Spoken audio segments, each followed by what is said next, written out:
Market saham Asia awal pekan ini ditutup naik tipis. Data pekerjaan Amerika Serikat menunjukkan pasar tenaga kerja yang ketat memperkuat ekspektasi bahwa Bank Sentral Amerika Serikat Federal Reserve akan kembali menaikkan suku bunga pada pertemuan berikutnya. Namun laporan inflasi yang akan dirilis pada hari Rabu ini akan menentukan arah kebijakan dari Fed berikutnya.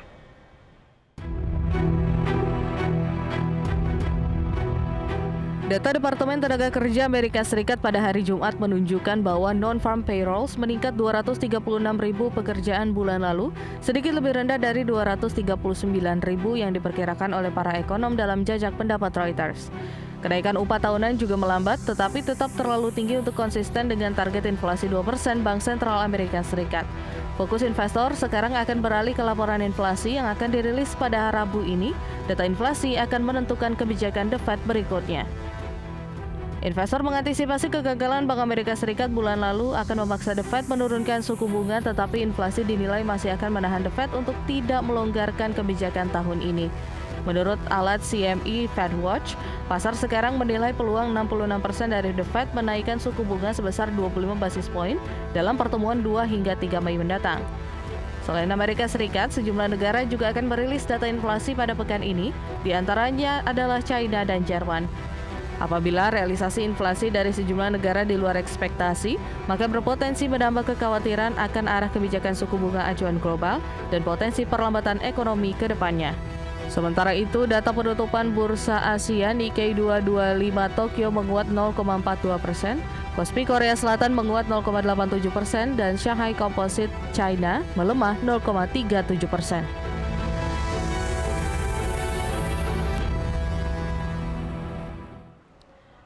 Kita ke indeks utama Wall Street bangkit dari penurunan tajam dan ditutup variatif semalam. Investor mencerna laporan ketenagakerjaan hari Jumat dan bersiap untuk pekan penting data inflasi dan laporan keuangan perbankan. Saham momentum megacap penyeret Nasdaq yang pada teknologi sedikit turun, sementara sektor industri membantu mendorong blue chip Dow Jones ke wilayah hijau. S&P 500 mengakhiri sesi secara menguat. Transportasi, semikonduktor, kapitalisasi kecil, dan industri yang sensitif secara ekonomi mengungguli pasar, mengisyaratkan bahwa ekonomi cukup tangguh untuk menahan kenaikan suku bunga lebih lanjut dari Federal Reserve. Investor masih berspekulasi bahwa The Fed akan menaikkan suku bunga sebesar 25 basis poin pada pertemuan Mei mendatang.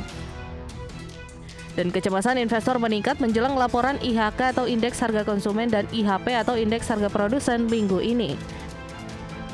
Analis memperkirakan laba agregat perusahaan S&P 500 merosot 5,2% year on year dibandingkan pertumbuhan tahunan 1,4% yang diprediksi pada awal kuartal.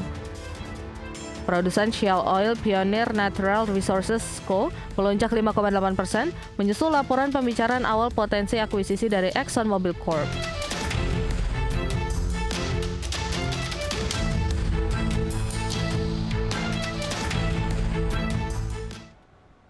Pemirsa, berikut adalah data penutupan bursa global serta update komoditas dan valuta asing selengkapnya. Dow Jones Industrial Average ditutup menguat 0,3% ke posisi 33.586 dan S&P 500 naik 0,1% ke posisi 4.109.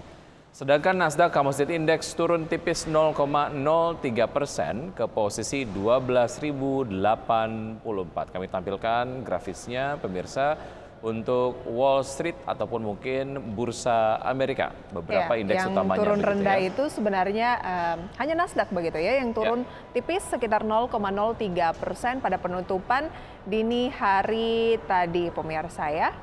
Ini dia data selengkapnya. Oke, kita ke pergerakan komoditas. Minyak kategori WTI menguat 0,19% di level 79,89 dolar Amerika per barrel. Nikel menguat 1,62% di level 23.073 dolar Amerika per metrik ton. Emas menguat 0,27% di level 2.009,35 dolar Amerika per troy ounce. CPO kontrak pengiriman Juni 2023 menguat 0,34% di level 3.850 ringgit Malaysia per ton.